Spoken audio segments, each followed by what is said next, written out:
A child kicks a ball with an initial velocity of 8.5 meters per second at an angle of 35 degrees with the horizontal as shown.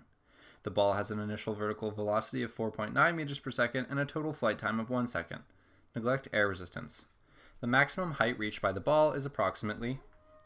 Alright, so we actually know the total flight time of this one, but we're not going to even use that. All we really need is our initial velocity in the y, which we also don't even need to find. They give us that too.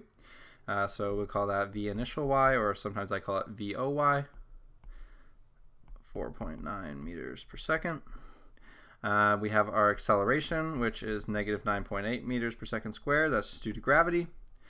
We have our v final for this situation because we want to know the maximum height reached by the ball. And the maximum height, if it is launched like this, is going to be at the peak, right? And at the peak, that is when the velocity is equal to 0 in the y direction. Okay, so that's why we can say vfy is equal to 0. We're going to use that in order to find the distance at which the velocity is 0, essentially. So the formula we use, vf squared equals vo squared plus 2ad. Okay. And so essentially we can just plug things in and solve for d. So I'm actually going to solve for d first, and then we can just plug everything after. So we're going to have vf squared minus vo squared. I'm just subtracting the vo over, and then we divide by 2a.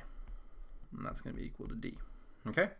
So if we plug all that in, we basically just have 0 minus 4.9 squared over 2 times negative 9.8.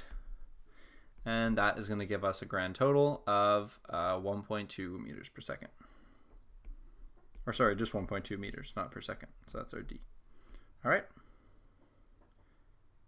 So that's all for this one. I hope that helps. Thank you. Bye now.